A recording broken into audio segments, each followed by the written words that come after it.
ৰাধাই কলিযুগৰ মানুহৰ কাৰণে কৃষ্ণৰ পৰা বৰদান খুজিছিল। কি বৰদান খুজিছিল জানো আহক। আমাৰ ৰাধাৰাণীৰ স্বভাৱ ইমান কোমল, ইমান নিৰ্মল, শব্দই বৰ্ণনা কৰিব নোৱাৰি। কৃপাময়ী ৰাধাৰাণীয়ে আমাৰ পাপী মনুষ্যৰ কাৰণে কিমান চিন্তা কৰে। এবাৰ ৰাধা কৃষ্ণই গোপীসকলৰ লগত ৰাসলীলা কৰি আছিল। অকস্মাৎ ৰাধাৰাণী তাৰ পৰা নাইকিয়া হৈ গ'ল। তাৰ পিছত ৰাধাক যেতিয়া শ্ৰীকৃষ্ণই দেখা নাপালে, তেতিয়া ইফালে সিফালে বিচাৰিবলৈ ধৰিলে। তেওঁ দেখা পালে যে ৰাধাই এজোপা গছৰ তলত বহি আছে। কৃষ্ণই ওচৰলৈ গৈ সুধিলে, ৰাধা, তুমি ৰাজ এৰি কিয় ইয়ালৈ আহিলা? ৰাধাই একো উত্তৰ নিদি মুখখন ঘূৰাই দিলে। কৃষ্ণই মনতে ভাবিলে, ৰাধাই মোক কিবা কথাত বেয়া পালে চাগে। সেই বুলি কৃষ্ণই ৰাধাক বহুত সুধিলে, তুমি কি কথাত বেয়া পালানো? কৃষ্ণ বহুত দুখী হৈ পৰিল। অন্য গোপীসকলক সুধিলে, হে গোপী, আপোনালোক ৰাধাৰ সখী হয়, আপোনালোকে ৰাধাক কওক যাতে মোৰ লগত কথা পাতে। মোক কি কথাত বেয়া পালে? গোপীসকলে ক'লে, কানহা, আপোনাৰ আৰু ৰাধাৰ মাজত আমি একো মাত মাতিব নোৱাৰো। আপুনিয়ে যাওক আৰু ৰাধাৰাণীক সোধকগৈ। কৃষ্ণই আকৌ ৰাধাৰ ওচৰলৈ গৈ সুধিলে, হে ৰাধা, মোৰ পৰা কি ভুল হ'লনো? তুমি মোক কিয় বেয়া পাইছা কোৱা? তেতিয়া ৰাধাই ক'লে, হে কানহা, তোমাৰ এটা কথা মোৰ ভাল নালাগিল। কৃষ্ণই ক'লে, কেনেকুৱা কথা? কি কথাতনো তুমি মোক বেয়া পালা?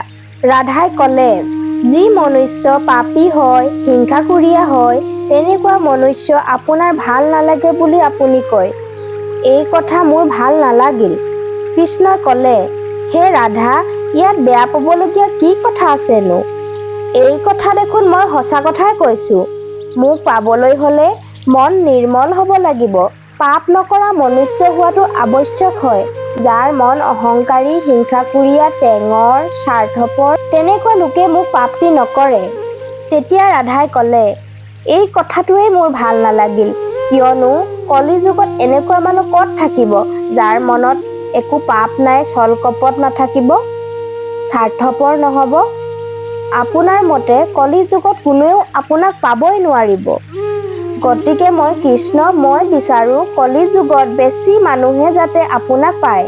তেতিয়া ভগৱান কৃষ্ণই ক'লে, এই কথাৰ পৰাই তুমি মোক বেয়া পাই আছিলা। ৰাধা, তুমি কি বিচৰা? তুমি যি বিচৰা সেয়াই হ'ব, সেয়াই মই বৰদান দিম। তেতিয়া ৰাধাই ক'লে, কলিযুগত হিংসা কপট মানুহেও যাতে আপোনাক পায়। কৃষ্ণই বৰদান দিলে, হে ৰাধা, কলিযুগত যিকোনো মানুহে যিমানেই পাপ কাম নকৰক কিয়, যিমানেই স্বাৰ্থপৰ নহওক, যদি মোৰ নামৰ আগত তোমাৰ নাম লয় আৰু তোমাৰ মন্দিৰৰ চিৰি যিমানেই উঠি যাব আৰু লগতে তোমাক দৰ্শন কৰিব, তেনেকৈয়ে সেই লোকৰ মনো নিৰ্মল হৈ যাব। লাহে লাহে মোৰ কৃপা ভক্তি প্ৰাপ্তি হ'ব। সেইকাৰণে আমি কৃষ্ণৰ আগত ৰাধাৰ নাম ল'ব লাগে। এয়াই আছিল আমাৰ অতি কৰুণাময়ী ৰাধাৰাণী। গতিকে কলিযুগত কৃষ্ণৰ আগত ৰাধাৰ নাম ল'লে আমাৰ কষ্টময় সাগৰখন পাৰ হৈ যাবলৈ সহজ হ'ব। ফ্ৰেণ্ডছ, আজি যদি মোৰ কাহিনীটো ভাল লাগিলে তেতিয়াহ'লে লাইক, শ্বেয়াৰ, ছাবস্ক্ৰাইব কৰিবলৈ নাপাহৰিব। আজিলৈ আহিছোঁ। নমস্কাৰ ফ্ৰেণ্ডছ।